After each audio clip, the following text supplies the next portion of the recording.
I'm Kendra Dawn Stoner. This is Penelope Lynne Cruz. She's a 1994 Westphalia Euro van. She was made in Germany, and then she was imported to Japan, and they added a high top. And yeah, then they imported it to Canada for me. Not for me, but now it's mine.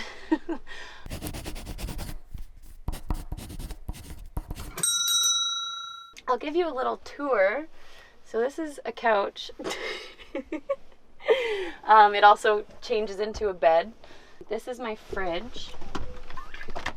So it runs off of my aux batteries and then my 2 battery banks that I have in the back. And when I'm driving is when it's getting charged. This is my closet.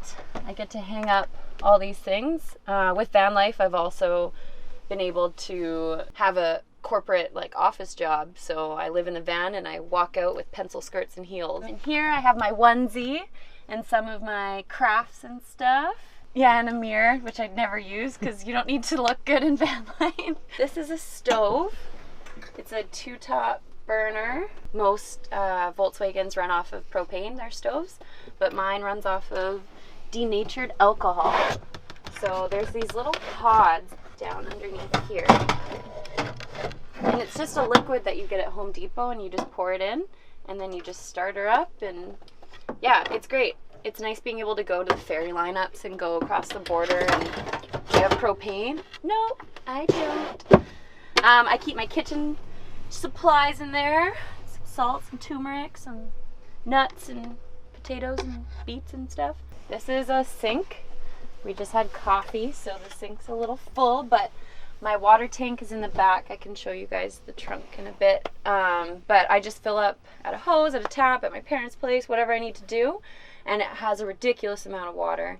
I need to be cautious with it though, because most Volkswagens have their engines in the back, so they're back heavy. So when they're going up hills, it's good because they're light in the front.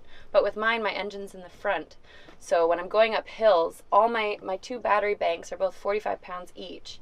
And then my water tank's back there too. So when I'm going up hills, it's a little difficult. So I don't fill it up all the way, but it can hold a lot of water. I have these kind of industrial lights that are super ugly. These guys too.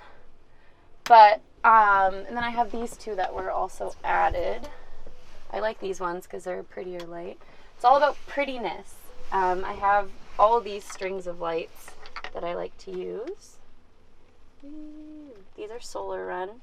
These are just battery run. This is the high top, so being able to stand up in here is I'm very fortunate. It's probably the biggest selling point for me was being able to do stuff in there.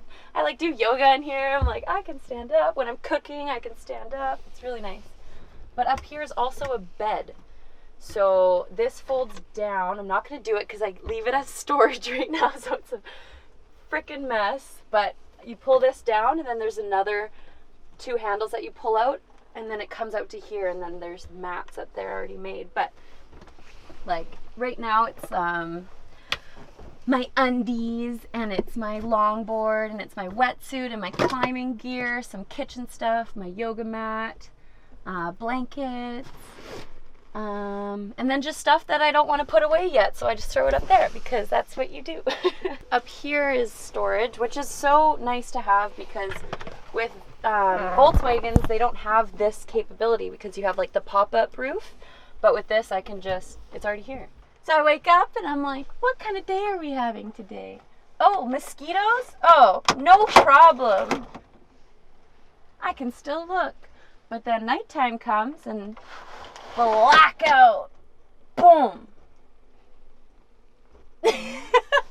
So the awning came with the van. It's really ideal because it comes out so far and I can just have a little covered spot. And it came with a crank. You just crank it right here. Oh! Pouring rain. Let's see. But yeah, it's a $1,500 canopy that came, or awning, or whatever, that came with the van. So this is my trunk that's now locked.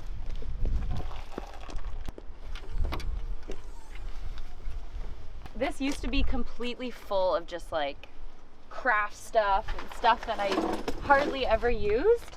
But now having that empty, it makes my back a little bit lighter. So this is my water tank. So you just do that and you fill it up as far as you want. This is like a big cupboard that I get to keep like my coolant and my denatured alcohol for the stove, and has access to my closet.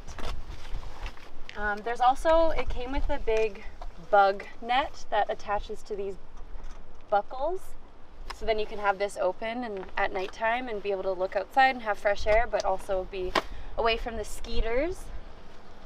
Yeah, that's that. When I first started van life, I had a ridiculous amount of stuff in here. My trunk was full of, I was doing a bunch of arts and crafts this summer, and I was also doing a lot of climbing and a lot of surfing, so I used a lot of different things, and I had so many things in here. My trunk was full, like I have a mat that I put out there, a couple chairs, a table, like just a ridiculous amount of things, and I just kind of got to a point where I'm like, I don't need all these things, so I emptied out the van and I repacked it how I felt I needed, like what I really needed. Like minimalism is so important with van life, and I felt like I had too many things at the beginning. But this is like, I know where everything is. I have everything I need and some. There's so many things in here still that I'm like, why do I have this in here? I don't need this. This is ridiculous. So it's really interesting to like kind of go through the motions of van life and realize what you truly need. But I also have a lot of luxurious things in here that I just like having. There's the needs, the minimalism of just having one spoon, one knife, one cutting, but there's also, I like a lot of things.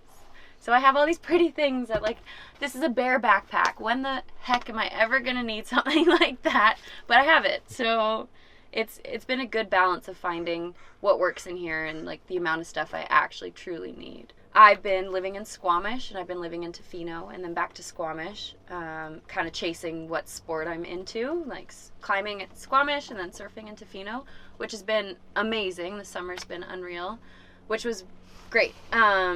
But when I moved to Victoria, I met up with all the van life people, and they kind of introduced me to, yeah, you can park here, got to be out by 9 a.m., but it's great.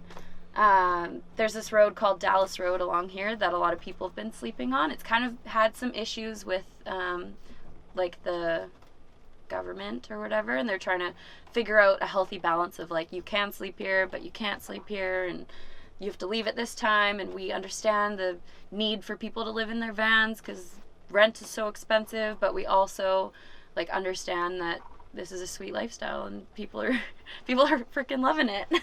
So I've been sleeping on Dallas. And then people have their secret spots, like I have my go-to spot that's just a bit outside of Victoria that I'm not telling because it's my spot. I wake up in the trees and I'm not sharing. I've shared with one person and he started sleeping there too. And I'm like, this is my spot. But it's been great, honestly. It's really easy. I thought it'd be a lot more difficult living in the city. It's super rewarding to be, when it's dark out, you watch the sunset and then it's pitch black and you're like, oh yeah, I have to think where I'm gonna sleep. Let's brainstorm. Where should I go tonight? It adds that extra element and that factor of like, this is the lifestyle that we're doing, and it's rewarding for sure. I've been really fortunate this summer to be able to work remotely. So I literally just need Wi-Fi, and I'm on my laptop doing my social media managing or whatever I'm doing at the time with my contract. I'm looking for the next chapter. I'm wanting to keep a couple of my social media contracts so I can travel the world. I can pick up van life and just go. But I'm looking for more of a structured, stable, big income. So that'll be interesting. We'll see. What inspired you to start thinking about living in a van? I think I've just always had an inclining to have complete freedom. And I think the ability to literally have your home on wheels and be able to go wherever you want and just like put yourself in different environments and communities that are willing to accept you, and you're willing to maybe put a little pixie dust of yourself in different areas all the time, I think has been like why van life is so appropriate for me. My whole life I've kind of just been on the go. And what better way to be on the go than in van life, right? I think I get a lot of people that I interact with in my life that say, oh, I want to do that. Oh, I want to do van life so bad. You're doing it right. This is what I want to do. I'm going to do this one day. I say, then do it. If you want to do it that bad, do it. I had a really interesting conversation with my friend yesterday, and we talked about how people that settle down in the city, that's in their comfort zone. And when they think about doing van life, that's outside of their comfort zone. For me, van life is my comfort zone, and settling in a city is outside my comfort zone. So I think if you're comfortable with being on the go, being on the run all the time, figuring out, oh, where am I going to sleep tonight? Where am I going to go tomorrow? Then van life's for you. Now, I grew up with the saying, what's meant to be will be. And I think that's a beautiful way to look at life.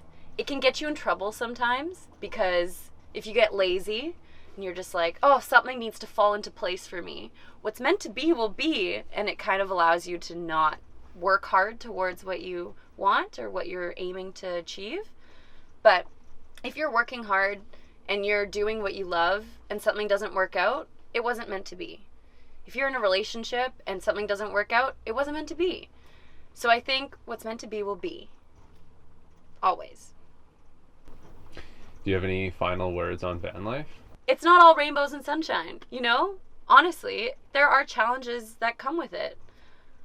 I haven't had many challenges because I've just been living every day as the best day ever, because it's really easy to do that when you don't have all these obligations and responsibilities. You feel like you're on this incredible journey and you're just figuring out stuff about yourself. And if you're doing that every day, do it. You can follow me on Instagram. Kendra Stoner is my Instagram. And then I have a Pen and Ken Instagram too, that I sometimes just post hey, this is where we are today. Hi, I'm Tasha, and this is Rosie, my daughter, and West, and Lila. This is Lila. This is our tiny home adventure.